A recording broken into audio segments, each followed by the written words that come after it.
अस्सलाम वालेकुम प्यारे बच्चों। इनहेरिटेंस एंड वेरिएशन इस चैप्टर का दूसरा पार्ट शुरू करने जा रहे हैं हम। सबसे पहले आप लोग इस पार्ट में यानी जिसका नाम क्रोमोसोमल बेसिक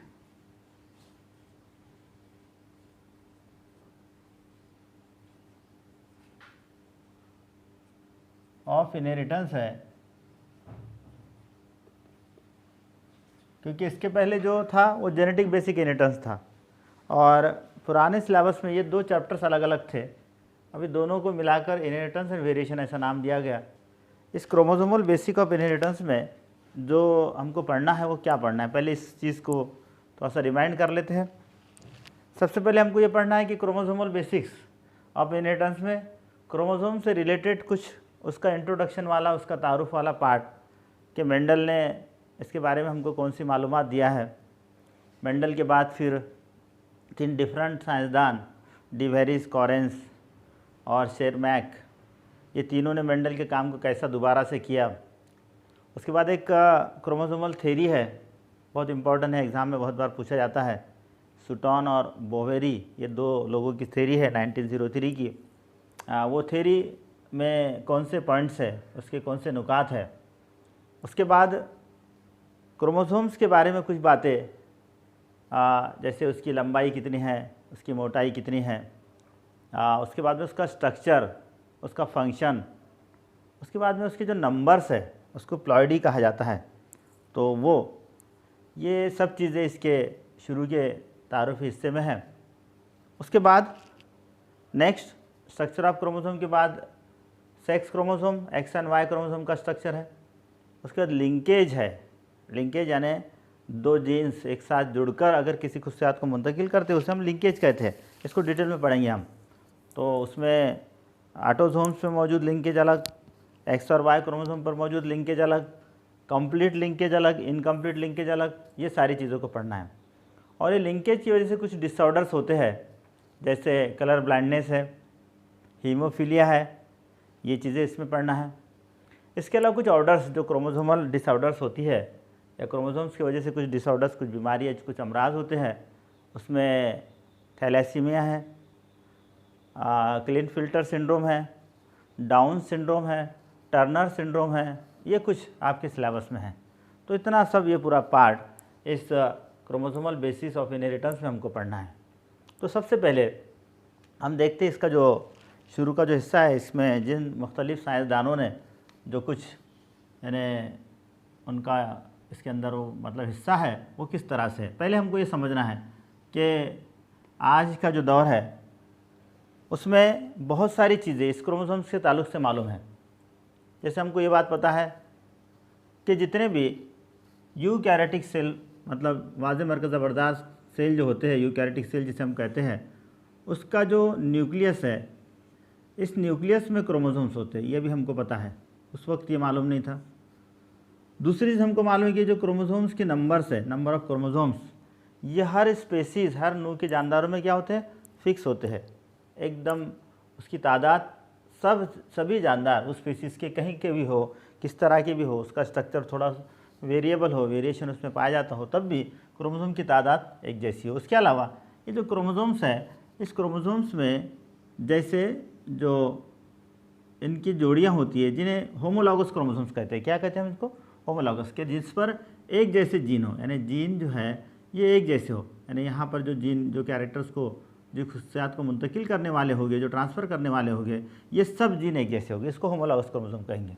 और ये जो क्रोमोसोम्स है ये पेयर में पाए जाते हैं। अगर जब पेयर में इसको हम 2n कहेंगे, और जब ये गैमेट्स में यानी जवाज़ों में, नर और मादा जवाज़ों में, स्पर्म और एग में जब ये तकसीम हो जाएंगे दो हिस्सों में मियोसिस के ज़रिए, तो तब ये एन या हैप्लॉइड कहलाएगी। ये सब आगे अपने को डिटेल में पढ़ना है। इसके अलावा हमको कुछ चीज़ें याद रखना है कि जैसे क्रोमोसोम्स जो है, अभी जैसे ये सारे वर्ड्स आते रहेंगे, क्रोमोसोम्स का ये दरमियान वाला हिस्सा, इसको सेंट्रोमियर कहते हैं। क्या कहते हैं बेटा? इसको सेंट्रोमियर, याद रहेंगे, ठीक है। और ये इसकी जो दो शाखें हैं इसको कहते हैं क्रोमैटिड्स। क्या कहते हैं? क्रोमैटिड्स। अब ये दो चीज़ें हैं, इस क्रोमैटिड्स में जो डीएनए का स्ट्रक्चर है उसको क्रोमोनेमा, क्रोमोलेमाटा ऐसे वर्ड्स इस्तेमाल है, वो आगे जाकर अपन इसको पढ़ने वाले हैं।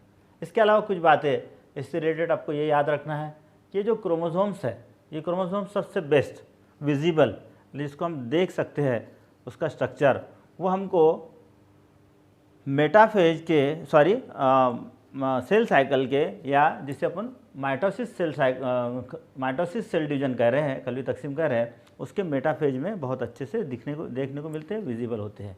तो ये सब कुछ छोटी मोटी बातें इससे रिलेटेड याद रखिए, क्योंकि आज हमको ये सारी चीज़ें पता है कि क्रोमोसोम्स में केमिकल्स कौन से हैं, डीएनए है, histone and non histone protein है, उससे डीएनए जेनेटिक मटेरियल है, और कई बहुत सारी बातें इससे रिलेटेड हमको पता चली है। अब इब्तदाई जो शुरू का जो दौर है उसमें सबसे पहले इस जेनेटिक्स से या क्रोमोसोम से रिलेटेड बताने वाला जो था वो मेंडल था। इस मेंडल ने 1866 में उसके जो वर्क को, उसके जो काम को जो शाये किया, और उसमें जो बताया उसने कि कैसे फैक्टर के ज़रिए, यानी उस वक्त उसने ये जो जीन है ये बाद में आया 1907 में, उससे पहले इसको फैक्टर कहा गया। इस फैक्टर के ज़रिए कैसी खुसूसियात मुंतकिल होती है, यानी खुसूसियात को मुंतकिल करने वाली अगर कोई इकाई है तो उसको उसने फैक्टर कहा था मेंडल ने, और ये फैक्टर के ज़रिए खुसूसियात मुंतकिल होती है। और वो कैसे होती है, वालिदैन में किस तरह से खुसूसियात मुंतकिल होती है, कैसे डोमिनेंट होता है, कैसे रेसेसिव होता है, कैसे एक साथ रहने के बाद में सेग्रीगेट होते हैं, ये सारी चीज़ें मेंडल्स यानी इसके पहले की जो पार्ट था उसमें हमने डिटेल में उसको पढ़े हैं। उसके बाद ये हुआ कि मेंडल का जो वर्क है उसको, यानी उस वक्त यानी 1866 में जब वो पब्लिश हुआ था, शाये हुआ था, लोग उसको समझ नहीं पाए। फिर 19 में ये हुआ कि 3 डिफरेंट साइंसदान, कॉरेंस,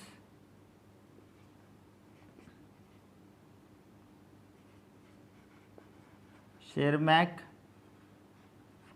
और डी वेरिस, ये तीनों ने अलग अलग डिफरेंट इस मेंडल के काम को दोबारा किया, और तब से इस मेंडल के काम को जाना जाने लगा। और फिर लोगों के ये समझ में आ गया कि इनहेरिटेड मतलब जो विरासत में खुसूसियात कैसे मुंतकिल होती है, कैसे पेरेंट्स से ऑफस्प्रिंग्स में कैरेक्टर्स कैसे ट्रांसफ़र होते हैं, उसके लिए कौन जिम्मेदार है, और कैसे कैरेक्टर जो है तो एक्सप्रेस होते हैं, ये सारी चीज़ें इस मेंडल और ये इन साइंसदान के बाद पता चली। उसके बाद में एक बहुत इम्पॉर्टेंट चीज़, ये सब जो कलेक्शन होता रहा, इस कलेक्शंस की बुनियाद पर 1903 में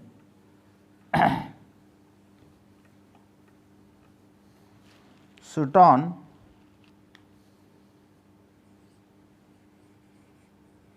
एंड बोवेरी, ये दो साइंसदान ने एक थ्योरी, एक नज़रिया पेश किया जिसे क्या कहते हैं, क्रोमोसोमल थ्योरी।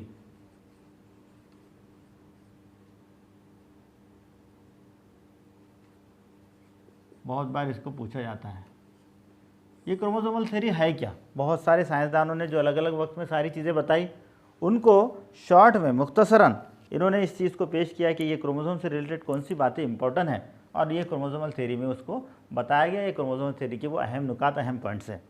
सबसे पहली चीज़ उनका ये कहना था कि जितने भी सोमैटिक सेल हैं, जिसको हम बॉडी सेल्स कहते हैं, कौन से सेल बेटा, सोमैटिक सेल, ये सोमैटिक सेल में या बॉडी सेल में क्रोमोसोम्स जो है तो ये 2n होते हैं।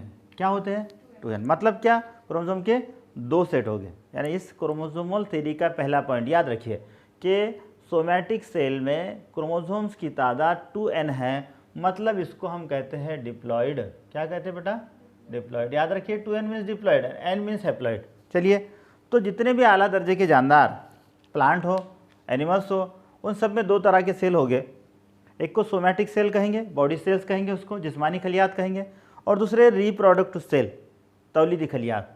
तो तौलीदी खलियात गैमेट्स फॉर्म करेंगे, जवाज़ तैयार करेंगे, और ये सोमैटिक सेल अपने बॉडी के डिफरेंट स्ट्रक्चर को तैयार करेंगे। तो इनमें जो क्रोमोसोम्स की तादाद है ये 2n होगी, मतलब क्रोमोसोम के 2 सेट हो गए, और इनको हम डिप्लॉइड कहते हैं। तो क्रोमोसोम थ्योरी का पहला पॉइंट ये होगा कि हर सोमैटिक सेल में क्रोमोसोम्स क्या हो गए, फिर 2n हो गए या डिप्लॉयड हो गए। बहुत आसानी से आप इसको याद रख सकते हैं। उसके बाद आपको याद रखना है कि जब मियोसिस होगा और गैमेट फॉर्मेशन होगा, इस गैमेट फॉर्मेशन के दौरान इसमें जो सोमैटिक सेल में, मतलब जो रिप्रोडक्टिव सेल में अगर मियोसिस हो रहा है, तो इस मियोसिस के दौरान जो है पहले क्रॉसिंग ओवर होगा, और ये क्रॉसिंग ओवर में क्या होगा, इसमें होमोलॉगस क्रोमोसोम एक साथ आएंगे, और ये होमोलॉगस क्रोमोसोम आपस में एक दूसरे को जीन्स का तबादला करेंगे, और फिर ये जो है तो एक दूसरे से अलग होंगे। मतलब ये है कि दूसरे पॉइंट में आपको याद रखना है कि मियोसिस के दौरान होमोलॉगस क्रोमोसोम्स की पेयरिंग होती है। पूरा इतना डिटेल लिखने की ज़रूरत नहीं है। क्या होती है, उसकी पेयरिंग होती है। पेयरिंग के बाद फिर क्या होते हैं, एक दूसरे से सेपरेट होते हैं, और सेपरेट होने के बाद हर एक गैमेट्स में इसमें का एक, यानी ये 2n है, इससे दो दो पेयर है, तो हर एक क्या होता है, डिस्ट्रीब्यूट होता है, यानी सेग्रीगेट होता है, अलग अलग होता है। यानी पहली बात, दो होमोलॉगस क्रोमोसोम की पेयरिंग होगी, फिर क्या होगा, इसमें क्रॉसिंग ओवर होगा, और फिर गैमेट्स की फॉर्मेशन के दौरान ये दोनों एक दूसरे से क्या हो गए, अलग हो गए, सेग्रीगेट हो गए। ये उसका दूसरा पॉइंट है। फिर तीसरी चीज़ हमको ये याद रखना है कि जो गैमेट्स फॉर्म हो गए, यानी जो भी गैमेट्स फॉर्म हो गए इस मियोसिस के ज़रिए, ये गैमेट्स में क्रोमोसोम की तादाद n नंबर होगी। क्या होगी बेटा, n नंबर। याद है, देखो सोमैटिक सेल में 2n है, फिर जहाँ गैमेट्स फॉर्मेशन होंगे उस खलियात में मियोसिस सेल डिवीजन होगा, और मियोसिस सेल डिवीजन होकर मियोसिस के दौरान क्या होगा, मैंने बताया होमोलॉगस क्रोमोसोम एक साथ आएंगे, उसमें क्रॉसिंग ओवर होगा, और ये एक दूसरे से सेग्रीगेट हो गए। फिर गैमेट्स में क्रोमोसोम की तादाद क्या होगी, n नंबर होगी, यानी हाफ होगी। चलिए, उसके बाद फिर क्या होगा, ये जो गैमेट्स है, ये गैमेट्स क्योंकि इनके ज़रिए, यानी गैमेट्स यानी स्पर्म, मेल गैमेट्स को कहेंगे, और फीमेल गैमेट्स को क्या कहेंगे, एग। समझ में आया बेटा। तो इनके ज़रिए खुसूसियात नेक्स्ट जनरेशन में, दूसरे जनरेशन में क्या हो रही है, ट्रांसफ़र हो रही है। ये इसका क्या है, ज़रिया है। हाँ, समझ में आ रहा है। यानी गैमेट्स तो है, ये दो गैमेट्स, ये नए जनरेशन में, यानी नए जो आने वाली जो नस्ल है उसके अंदर ये खुसूसियात को मुंतकिल करने का ज़रिया है। तो इसीलिए गैमेट्स को दोनों नस्लों के दरमियान की कनेक्टिंग लिंक कहेंगे। क्या कहेंगे इसको, कनेक्टिंग लिंक। समझ में आ रहा है, ओके। फिर क्या होगा, अब देखिए, सोमैटिक सेल में 2n नंबर हो गए, ये पता चला। रिप्रोडक्टिव सेल में मियोसिस होगा, ये पता चला। उसमें क्या होगा, होमोलॉगस क्रोमोसोम एक साथ आएंगे, आपस में जीन का तबादला करेंगे, फिर सेग्रीगेट हो जाएंगे, गैमेट्स बनेंगे। ये गैमेट्स क्या कहलाएंगे, कनेक्टिंग लिंक कहलाएंगे। फिर फर्टिलाइजेशन के दौरान ये गैमेट जो है तो एक दूसरे के साथ आ जाएंगे। अब जब एक साथ आएंगे तो n और n मिलाकर 2n हो जाएंगे, यानी जाइगोट में क्या हो जाएंगे, 2n हो जाएंगे। जब फर्टिलाइजेशन होगा तो ये 2n हो गए, तो ये 2n होने से ये जो क्रोमोसोम की तादाद है इसको क्या करा जाएगा, रिस्टोर। क्या कहते हैं बेटा इसको, रिस्टोर करेंगे। मतलब दोबारा से इसको, यानी पहले 2n था, फिर बीच में n हो गया, फिर दोबारा इसको 2n में तब्दील कर दिया जाएगा, और ऐसे फिर नेक्स्ट जनरेशन में इस तरह से चलता रहेगा। तो ये सारी चीज़ें इस क्रोमोसोमल थ्योरी में बताई गई। क्या बताई गई कि सोमैटिक सेल हो या जो भी सेल है बॉडी के अंदर, यानी गैमेट्स को छोड़कर सभी सेल कह सकते हैं हम, उसमें क्रोमोसोम की तादाद 2n होगी। दूसरी बात, जब मियोसिस होगा गैमेट फॉर्मेशन के दौरान तो होमोलॉगस क्रोमोसोम एक साथ आएंगे, उसमें क्रॉसिंग ओवर होगा और वो सेग्रीगेट हो गए, यानी दो अलग अलग हिस्सों में बढ़ जाएंगे और गैमेट्स फॉर्मेशन हो गए। फिर नेक्स्ट है कि गैमेट्स को हमने कनेक्टिंग लिंक कहा। फिर ये कहा कि फर्टिलाइजेशन के दौरान दोनों गैमेट्स एक साथ आएंगे और जिससे 2n जाइगोट बनेगा। मतलब ये है कि यहाँ ये 2n को रिस्टोर किया जाएगा, दोबारा से मेंटेन किया जाएगा। इसीलिए हर स्पेसीज़ में जो क्रोमोसोम की तादाद है वो क्या होती है, फिक्स होती है, हर जनरेशन में उतनी रहती है। जैसे 46 जो क्रोमोसोम्स की तादाद इंसानों में है, तो ये हर नस्ल में, यानी कोई अगर ये वालिदैन है, पेरेंट्स है, तो इनके ऑफस्प्रिंग्स में भी ये तादाद 46 क्या की जाएगी, मेंटेन की जाएगी। इस ये क्रोमोसोमल थ्योरी के शॉर्ट में मुख्तसरन ये पॉइंट्स आपको याद रखना है। देखिए मेंडल ने क्या कहा हमने देखे, फिर कॉरेंस, शेरमैक और डी वेरिस ने उसके काम को कैसे दोबारा किया, इस चीज़ को देखिए। सूटॉन और बोवेरी ने जो क्रोमोसोमल थ्योरी को पेश किया उसके मुख्तसरन पॉइंट्स शॉर्ट में इसको हमने पढ़ा। तो याद रखना है आपको कि ये सब चीज़ें जो है, ये क्रोमोसोमल थ्योरी के पॉइंट्स बहुत बार पूछे जाते हैं। इसको शॉर्ट में आप नोट डाउन कर लीजिए और अपने नोट्स में इसको लिख लीजिए। चलिए उसके बाद आप क्रोमोसोम पे आते हैं। क्रोमोसोम्स के ताल्लुक से कुछ चीज़ें आपको याद रखना है। चलिए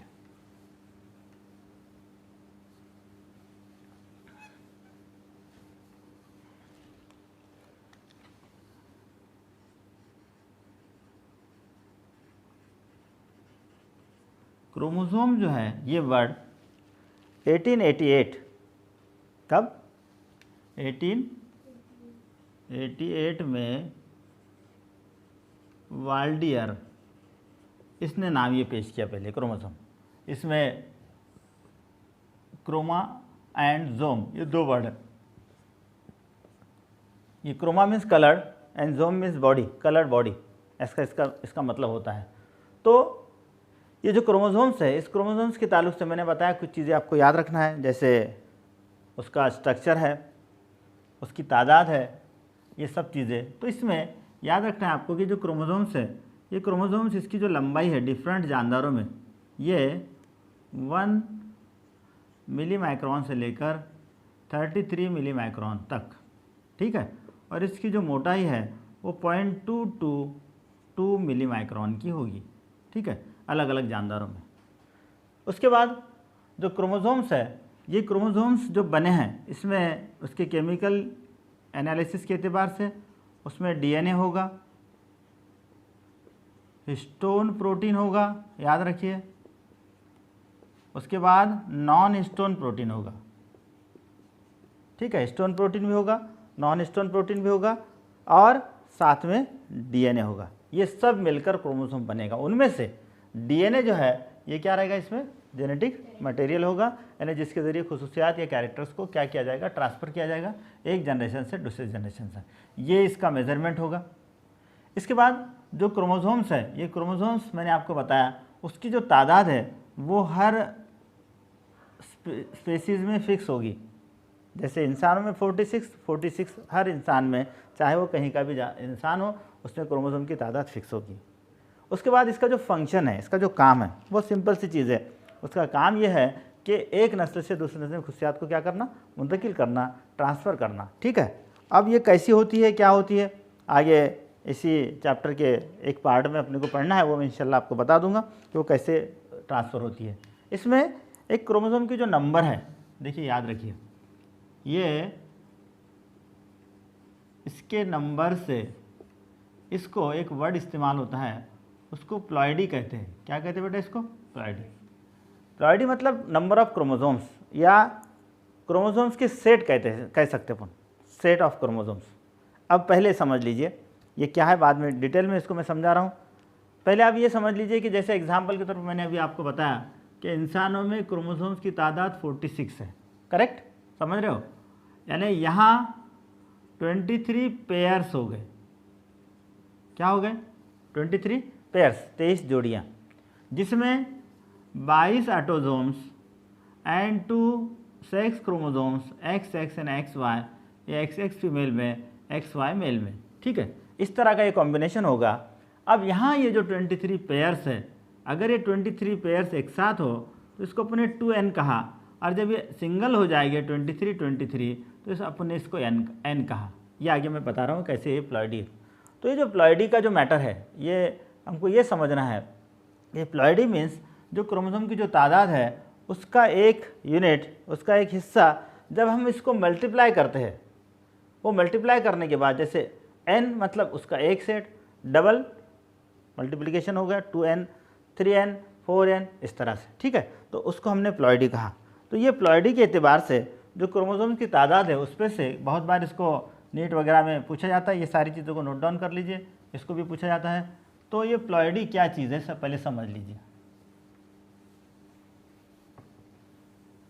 पहली बात मैंने आपको बता दिया कि प्लॉइडी मतलब क्रोमोसोम की तादाद। कैसी तादाद, जो एक सेट, दो सेट, तीन सेट, चार सेट इसको जाहिर करती है। उसको x से जाहिर किया जाता है, x मतलब x = n, ठीक है। तो जो प्लॉइडी है, ये प्लॉइडी को दो हिस्सों में तकसीम किया गया। कितने हिस्से में, दो, यानी दो हिस्सों में इसको तकसीम किया गया। एक जो पार्ट है इसका, उसको यूप्लॉइडी, क्या कहे बेटा, यूप्लॉइडी,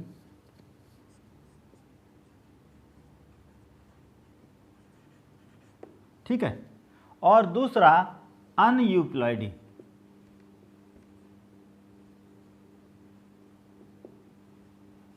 पहली बात, ये दोनों में क्या फ़र्क है याद रखिए।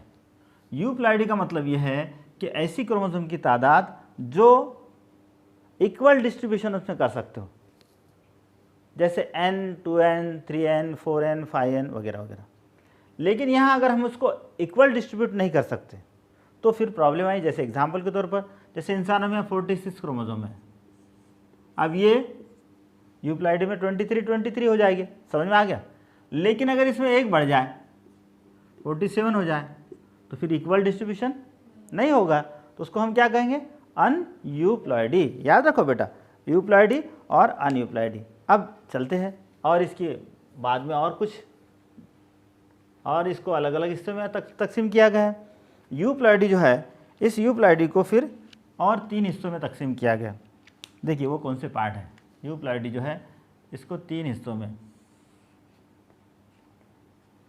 पहला हैप्लॉइड या हैप्लॉइडी, दूसरा डिप्लॉइड या डिप्लॉइडी, और तीसरा पॉलीप्लॉइड या पॉलीप्लॉइडी। ठीक समझ में आ रहा बेटा। हैप्लॉइड किसे कहेंगे, अगर क्रोमोसोम का एक सेट हो, हैप्लॉइड किसे कहेंगे, it is denoted by n number, n से डिनोट किया जाएगा। डिप्लॉइड किसे कहेंगे, 2n हो। पॉलीप्लॉइड किसे कहेंगे, मोर देन 2, यानी क्रोमोसोम का सेट 2 से ज़्यादा हो, जैसे 3n triploid, 4n tetraploid, 5n पेंटाप्लॉइड वगैरह वगैरह। समझ में आ गया बेटा। इसके बहुत सारे था, जैसे हैप्लॉइड जो है गैमेट्स जितने भी हो गए, याद रहेगा वो क्या रहेंगे, हैप्लॉइड्स। बाकी जितने भी सेल है, बॉडी सेल, सोमैटिक सेल हो गए, और बाकी के दिगर सेल्स यानी गैमेट्स को छोड़कर सभी क्या हो गए, डिप्लॉइड्स। प्लांट्स में कुछ जगह ट्रिप्लॉइड्स, आपको पता होगा एंडोस्पर्म जो है क्या रहता है, ये ट्रिप्लॉइड रहता है। कुछ पौधों में पॉलीएम्ब्रियोनिक कंडीशन होता है, यानी एम्ब्रियो एक से ज़्यादा होते हैं। मैंने एंजियोस्पर्म के रिप्रोडक्शन में आपको पढ़ाया था ये। तो वहाँ जो है क्रोमोसोम की तादाद ये इससे सेट ज़्यादा होगी, वो टेट्रा पेंटाप्लॉइड वगैरह होगा। लेकिन ये 3 बहुत कॉमन, आपको याद रखने को आसान हो जाएगा। ये गैमेट्स में होगा, जवाजे में, ये बाकी खलियात में होगा, जिस्मानी खलियात में होगा, और एंडोस्पर्म में ये क्या होगा, 3n होगा, या जिसे कहेंगे हम पॉलीप्लॉइडी का पहला हिस्सा, जिसको टेट्राप्लॉइडी कहा जाता है। चलिए उसके बाद अनयूप्लॉइडी। तो अनयूप्लॉइडी 2 तरह की हो सकती है। कैसी हो सकती है बेटा, 2 तरह की। कैसे 2 होगी, अगर क्रोमोसोम कम हो जाए, जो तादाद है उससे अगर कम हो जाए तो उसको हाइपोप्लॉइडी क्या कहेंगे। हाइपो के माने होता है कम, और अगर ज़्यादा हो जाए तो क्या कहेंगे, हाइपरप्लॉइडी। हाइपर के माने क्या होता है, ज़्यादा। तो अगर तादाद उसमें कम हो, जो क्रोमोसोम्स के सेट, मैंने अभी कहा आपको, जैसे यहाँ 46, यहाँ पे 46, यहाँ 23 हो जाएंगे। किसी दूसरे जानदार में 3n है तो उस तरह से बढ़ते जाएंगे। लेकिन यहाँ अगर वो क्रोमोसोम जो भी तादाद है उससे अगर क्रोमोसोम एक कम होता है, एक से ज़्यादा कम होता है तो हाइपोप्लॉइडी। क्रोमोसोम कम होता है तो क्या है, हाइपोप्लॉइडी। और जो तादाद है उससे अगर क्रोमोसोम ज़्यादा हो जाते हैं तो उसे क्या कहेंगे, हाइपरप्लॉइडी। बहुत आसानी से याद रहेगा। अब ये हाइपोप्लॉइडी 2 तरह का होगा। हाइपोप्लॉइडी क्या होगा, 2 तरह का। एक, अगर इसकी तादाद 1 से ज़्यादा हो, यानी जो भी क्रोमोसोम्स है उसमें +1 होता हो, तो इसे कहा जाएगा मोनोजोमी। क्या कहते हैं बेटा इसको, मोनोजोमी। और अगर 1 से ज़्यादा, यानी कम कर रहे हैं ना हम इसको, अगर 1 कम हो तो मोनोजोमी, और 1 से ज़्यादा जैसे 2 कम हो तो इसको कहा जाता है नलीजोमी। क्या कहते हैं बेटा इसको, नलीजोमी, याद रखिए। अब इसके एग्जाम्पल भी आपको बताता हूँ। उसके बाद में जो हाइपरप्लॉइडी है,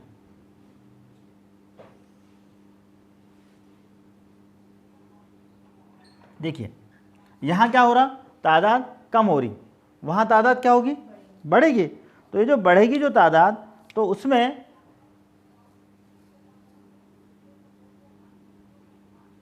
पहला जो होगा वो ट्राइजोमी कहलाएगा, दूसरा टेट्राजोमी कहलाएगा। समझ रहे हो, यानी तादाद अगर बढ़ेगी तो यहाँ पर अगर 2n 1 हो तो उसको ट्राइजोमी कहेंगे, और यहाँ पे 2n + 1 और यहाँ पर 2n+2 अगर है तो इसको क्या कहेंगे, टेट्राजोमी। यहाँ पर 2n-1, यहाँ पर 2n-2। समझ में आ रहा है बेटा? याद रखिए, 2n-1 हो तो मोनोजोमी कहलाएगा, 2n-2 हो तो नलीजोमी कहलाएगा, 2n+1 हो तो ट्राइजोमी कहलाएगा, 2n+2 हो तो क्या कहलाएगा, टेट्राजोमी कहलाएगा। जैसे एग्जाम्पल के तौर पर यहाँ पर देखिए, पहले ये समझाता हूँ, ये बहुत आसान आपको समझ आएगा। आप इसके बाद इसको डिटेल में पढ़ना है अपने को। एक डाउन सिंड्रोम,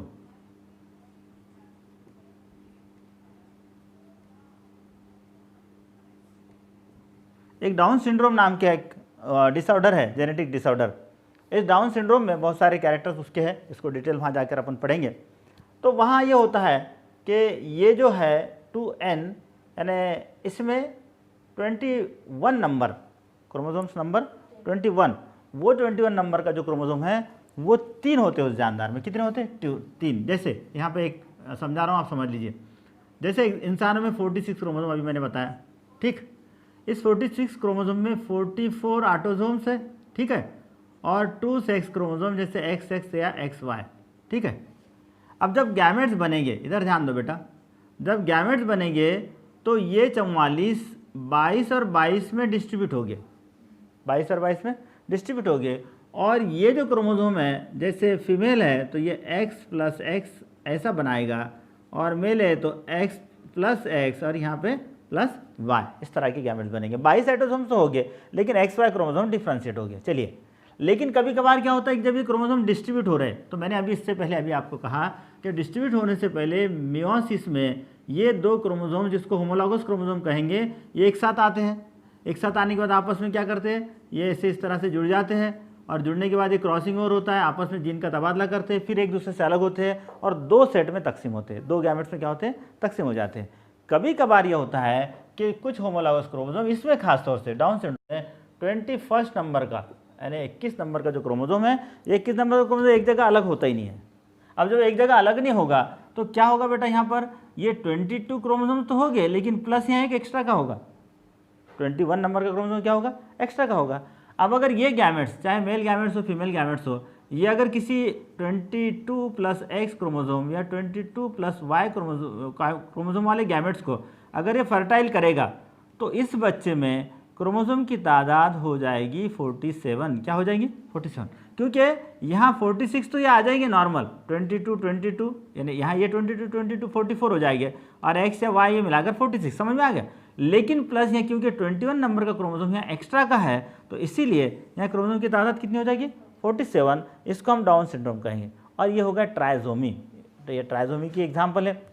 उसके बाद में टेट्राजोमी की जो एग्जाम्पल है वो है पॉलिस्टर किलियन सिंड्रोम, बहुत कम पाई जाती है। और ये इस तरह का टेट्राजोमी वाला जो बंदा है, ये अक्सर इसकी डेथ हो जाती है।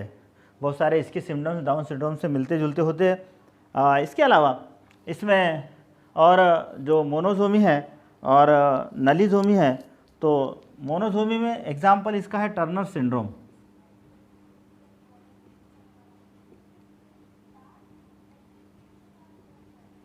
नलीजोमी में, पहले नलीजोमी को समझ लीजिए, अगर 2 क्रोमोसोम्स की तादाद कम हो जाए तो नलीजोमी में जो भी पैदा होने वाला जो बच्चा है वो अक्सर मैंने ये एबनॉर्मल होता है और वो ज़िंदा नहीं रहता, मतलब उसकी फ़ौरन आफ्टर डेथ या जब उसके रहम में वालिदा की पलता है उसी दौरान उसकी डेथ हो जाती है।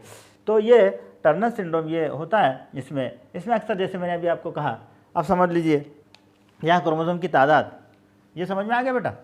यहाँ इसको समझा रहा हूँ। चलिए, यहाँ क्रोमोसोम की तादाद एक कम होगी, यहाँ बड़ी थी। ट्राइजोमी में क्या होता है, एक प्लस हो गया था, यहाँ पर एक माइनस होगा। ये कैसे होगा?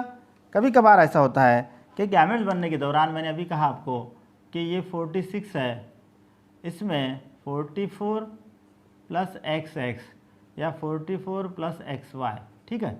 अब जब ये डिस्ट्रीब्यूट होगा 44 + XX, तो ये 22 + X और 22 + X ऐसा होगा, और ये होगा 22 + X और 22 + Y ऐसा होगा, ठीक है। लेकिन कभी कभार ये होता है कि जैसे एग्जाम्पल के तौर पर ये 2 क्रोमोसोम्स मैंने होमोलॉगस क्रोमोसोम का वहाँ बताया था एटोसोम में 21 नंबर के। अब समझो ये सेक्स क्रोमोसोम एक्स क्रोमोसोम है या एक्स वाई, ये दोनों एक दूसरे से अलग हुए नहीं। अब अलग नहीं हुए तो क्या होगा, एक गैमेट्स बनेगा इस तरह से और इसमें एक्स क्रोमोसोम होगा ही नहीं। या फिर क्या होगा, कभी कभार ऐसा हो सकता कि ये इनमें से ये एक्स वाई एक साथ रह गए, इसमें नहीं है, कोई भी पॉसिबिलिटी दोनों में से हो सकती है। समझ लीजिए अपने पास ये है, अब ये है और इससे यानी ये जो है इसको समझ लो यहाँ पर ये 22 वाला जो गैमेट्स है इसमें एक्स क्रोमोसोम है ही नहीं, ठीक है। तो फिर क्या हुआ, अगर इस गैमेट्स ने इस एक को फर्टाइल कर लिया, यानी ये स्पर्म है सॉरी और ये एग है, अब ये दोनों फर्टाइल हो गए तो क्या होगा, यहाँ 44 एटोसोम्स तो हो जाएंगे है ना, लेकिन यहाँ एक्स एक्स होना चाहिए था या एक्स वाई होना चाहिए था, इसके बदले क्या होगा एक्स 0 हो गया, यानी एक क्रोमोसोम क्या होगा यहाँ पर कम हो गया, इसलिए अपन इसको क्या कहे मोनोसोमी कहे। समझ में आ गया बेटा। तो ये टर्नर सिंड्रोम, तो यहाँ टर्नर सिंड्रोम के पूरे जो मतलब इसके सिम्टम्स है, क्योंकि ऑलरेडी अपने पास अपने को पढ़ना है तो वहाँ हम इसको पढ़ेंगे। इसके अलावा इसकी दूसरी एग्जाम्पल है क्लिनफिल्टर्स, क्लिनफिल्टर सिंड्रोम। इसमें यह होगा जैसे मैंने ये ट्राइसोमी में ऑटोसोम्स के एग्जाम्पल दिया था, यहाँ से एक्स क्रोमोसोम की होगी, जैसे मैंने अभी यहाँ बताया आपको फॉर एग्जाम्पल ये है। अब ये वाला जो है इसमें एक एक्स क्रोमोसोम ज़्यादा है और ये अगर ये इसको अगर फर्टाइल करता है तो क्या होगा, यहाँ पे 22 और 22, ये 22 और ये 22 मिलाकर 44 एटोसोम तो हो जाएगी, इसमें कोई प्रॉब्लम नहीं है। लेकिन ये जो क्रोमोसोम है सेक्स क्रोमोसोम, यहाँ पर एक्स एक्स और क्या हो जाएंगे वाई हो जाएंगे, यानी यहाँ एक एक्स क्रोमोसोम क्या है एक्स्ट्रा का है और एक्स्ट्रा होने से इसको हमने क्या कहे ट्राइसोमी कहे। ये क्लिनफिल्टर सिंड्रोम्स, इसकी भी अलामतें इसी चैप्टर के लास्ट में हम इसको डिटेल में पढ़ेंगे। सिर्फ यहाँ इसके एग्जाम्पल्स आप लोग याद रखिए। तो पहली बात, ये प्लॉइडी किसे कहते हैं, यानी क्रोमोसोम्स के सेट का नंबर ऑफ सेट्स, उसको हम प्लॉइडी कहेंगे। अगर वो इक्वल डिस्ट्रीब्यूट होने वाले हो तो क्या कहेंगे बेटा उसको यूप्लॉइडी, और अगर वो इक्वल नहीं होते हैं तो अनयूप्लॉइडी। बहुत सिंपल चीज़। यूप्लॉइड में 3 में डिस्ट्रीब्यूट किए, haploid 1 set, diploid 2 set, polyploid 2 से ज़्यादा सेट। इधर अनयूप्लॉइड में हाइपोप्लॉइडी, क्रोमोसोम की तादाद कम होती है हाइपो, ज़्यादा होती है हाइपर। कम में 2 तरह की, मोनोसोमी नलीसोमी, एक कम हो मोनोसोमी, 2 कम हो नलीसोमी, एक ज़्यादा हो ट्राइसोमी, 2 ज़्यादा हो टेट्रासोमी। ठीक समझ में आ रहा है बेटा। ये सबको याद रखिए, बहुत बार इस पर नीट में क्वेश्चंस होते हैं और इसको पूछा जाता है, क्रोमोसोम की तादाद दी जाती है और आपको उसको डिटेक्ट करना होता है, उसका आंसर आपको निकालना होता है। एग्जैक्ट क्वेश्चंस कैसा भी रहा तब भी आपको ये अगर समझ में आ गया तो आप उसका आंसर आसानी से निकाल पाएंगे। चलिए ये आपको याद रखना है। उसके बाद में यानी क्रोमोसोम का जो स्ट्रक्चर है उसके ताल्लुक से आपको पढ़ना है, इसको नोट डाउन कर लीजिए।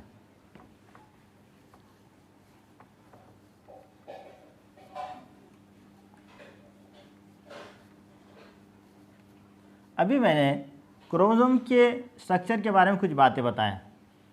एक्चुअल में जो क्रोमोसोम का स्ट्रक्चर है उसमें कौन से पार्ट होते हैं, चलो याद रखिए आप।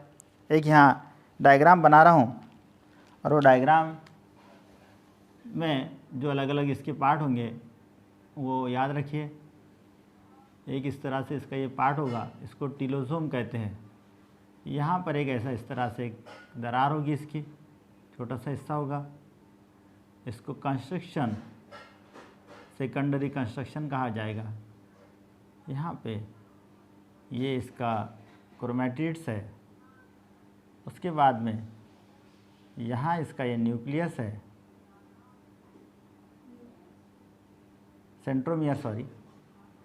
सेंट्रोमियर है। उसके बाद में ये वाला जो पार्ट है, इस पार्ट में यहाँ पर इसमें यहाँ एक सेकेंडरी कंस्ट्रक्शन है, यहाँ पर एक न्यूक्लियस है इसका, और यहाँ जो है ये इसका आखिरी पार्ट जिसको सैटेलाइट कहा जाता है। इसमें जो क्रोमोसोम्स के इम्पॉर्टेंट पार्ट जिसको डीएनए हम कहते हैं, क्रोमोनेमा, ये ऐसे 2 इसमें एक इस तरफ ऐसी कॉइल स्ट्रक्चर होगा और एक दूसरा इस तरफ होगा।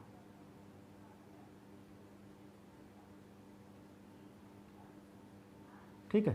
अब अगर ये पूछा जाए तो आपको कौन सी लेबलिंग याद रखना है। ये इसका आखिरी सिरे को टीलोमियर कहते हैं, याद रहेगा। ये इसका आखिरी सिरा, इसको सैटेलाइट,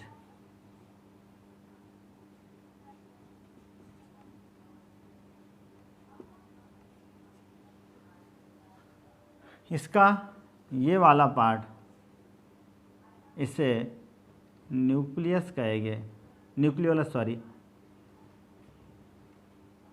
यहाँ पर ये जो पहली दरार है इसको सेकेंडरी कंस्ट्रिक्शन, इसमें दो है, ये एक और ये एक, ये भी सेकेंडरी कंस्ट्रिक्शन है। दो होने से इसको फर्स्ट एंड सेकंड ऐसा नाम दिया गया। ये वाला फर्स्ट और ये वाला सेकंड। कुछ जगह इसको प्राइमरी कंस्ट्रिक्शन, इसको सेकेंडरी कंस्ट्रिक्शन कहा गया, दोनों के माने एक ही है। ये इसके जो है तो क्रोमैटिड से, ये इसका सेंट्रोमियर है, ओके। और इससे जो डीएनए का स्ट्रक्चर विथ हिस्टोन प्रोटीन, इसको क्रोमोनेमा और जमा में क्रोमोनेमाटा। ठीक, समझ में आ गया। ये इतने सारे लेबलिंग, फिर हर एक के बारे में अगर एक एक पॉइंट लिखे तो आसानी से लिख सकते हैं आप इसको। ये इसका स्ट्रक्चर है। जब ये मतलब सेल डिवीजन होता है उस दौरान फिर क्या होता है, क्योंकि ये डीएनए का एस फेज में डुप्लीकेशन हो जाएगा, मटेरियल डबल हो जाएगा, तो यही इसकी ऐसी 4 शाखें बनेगी। बाद में फिर ये दो वाले 2 हिस्सों में इस तरह से डिस्ट्रीब्यूट हो जाएंगे। ठीक है, यहाँ पर ध्यान दो बेटा, ये वाला जो पार्ट है ये सेंट्रोमियर होगा। क्या होगा? ये सेंट्रोमियर। और जब सेल डिवीजन होगा उस सेल डिवीजन के दौरान यहाँ एक इस तरह की ऐसी एक प्लेटफॉर्म होगी जिससे स्पिंडल फाइबर जॉइंट हो गया। बहुत बार इसको पूछा जाता है, उसको बोलते काइनेटोकोर। ठीक है, इसमें जैसे ये है क्रोमोनेमाटा, ये क्रोमोनेमाटा डीएनए का स्ट्रक्चर यहाँ इस तरह से होगा।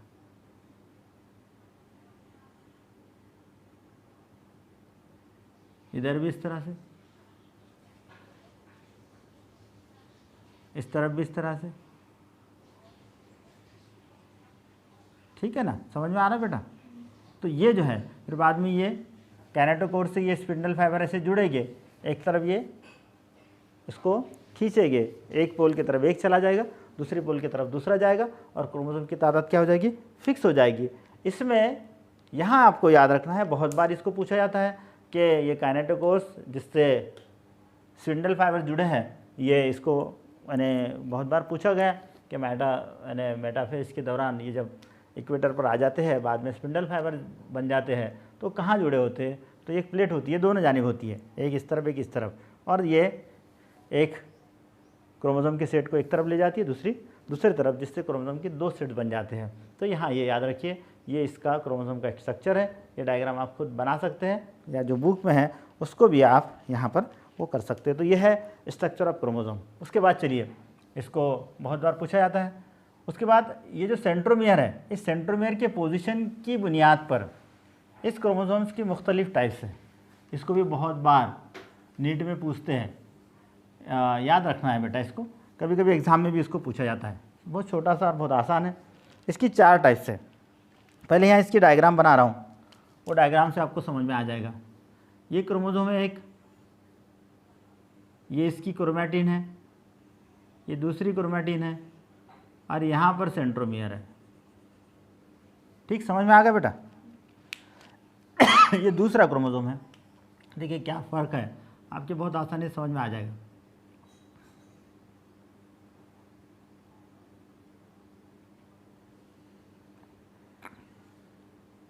ये दूसरा है, ठीक है। उसके बाद में ये तीसरा है, देखिए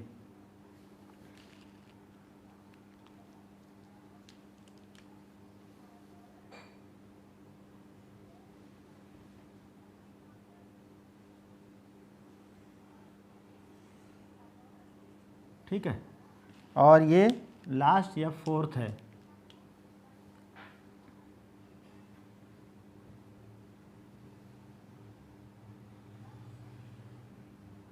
ये सेंट्रोमियर है। अब देखिए, इंग्लिश लेटर के एतबार से इसको अलग अलग लेटर से डिनोट किया गया और ये एग्ज़ाम में पूछते हैं। इसको कहते हैं वी शेप, इसको कहते हैं एल शेप, इसको कहते हैं जे शेप, इसको कहते हैं आई शेप। ठीक है बेटा, याद रखो VLJI शेप। ठीक है, इसके जो नाम हैं ये नाम भी याद रख लीजिए। पहले वाला जो है उसको कहते हैं मेटासेंट्रिक। क्या कहते हैं, डायग्राम भी बना लो, ये लिख भी लो, कौन सा शेप है लिखो। क्यों कहते हैं ये भी आप डिस्क्रिप्शन में लिख लेना। इसको मेटासेंट्रिक इसलिए कहा गया है कि इसके जो 2 क्रोमैटिन हैं, ये 2 क्रोमैटिन की लेंथ इक्वल है और सेंट्रोमियर कहाँ है, सेंटर में है, बीच में है, इसलिए इसको मेटासेंट्रिक कहा गया है। अब क्या हुआ, दूसरे में सेंट्रोमियर थोड़ा सा एक जानिब है और दोनों की लेंथ में थोड़ा सा फ़र्क है, इक्वल नहीं है, अनइक्वल है। जैसे ये एल का ये डंडी और ये डंडी, ये वी की दोनों एक जैसी होती है। ठीक है, तो यहाँ इसको कहा जाएगा मेटासेंट्रिक से पहले सब लगवा दो, यानी सब मेटासेंट्रिक। ठीक है, इसको पूरा लिख लेना। तो बाकी चीज़ें डिस्क्रिप्शन में आप लिख सकते हैं या सेंट्रोमियर इसका कहाँ है क्या है। तीसरा जो है इसमें वो है बहुत ज़्यादा फ़र्क है, यहाँ थोड़ा सा फ़र्क है। यहाँ एक बहुत ही क्रोमैटिन बहुत छोटा है, एक काफ़ी बड़ा है, यानी जे की शेप में है। तो इसे जो है इसे कहते हैं एक्रोसेंट्रिक। और ये मैंने अभी कहा था उसके स्ट्रक्चर में टीलोमियर, उसका सबसे आखिरी वाला हिस्सा, उस पर सेंट्रोमियर है, यहाँ ये सेंट्रोमियर है। और ये आई की शेप है, तो इससे कहते हैं टीलोसेंट्रिक, यानी सेंट्रोमियर टीलो, यानी आखिरी हिस्से पर है। तो इस तरह से ये इसके 4 पार्ट्स आपको याद रखना है, मेटासेंट्रिक, सब मेटासेंट्रिक, एक्रोसेंट्रिक एंड टीलोसेंट्रिक। और ये चारों का स्ट्रक्चर कौन से लेटर के मानिंद है, वी के मानिंद है, एल के मानिंद है, जे के मानिंद है, आई के मानिंद है। समझ में आ गया बेटा। तो ये सब कुछ जो है इस अरे चैप्टर का ये यहाँ पहले वाला पार्ट है। इसके बाद नेक्स्ट लेक्चर में इंशाल्लाह ताला हम एक्स और वाई क्रोमोसोम का स्ट्रक्चर, लिंकेज किसे कहते हैं, कंप्लीट लिंकेज, इनकम्प्लीट लिंकेज, उसके डिसऑर्डर्स और फिर उसके आगे क्रोमोसोमल डिसऑर्डर्स, इसको कंटिन्यू करेंगे। तो यहाँ इंशाल्लाह इतना ही काफ़ी। नेक्स्ट लेक्चर में मिलते हैं। चलिए, अल्लाह हाफिज़।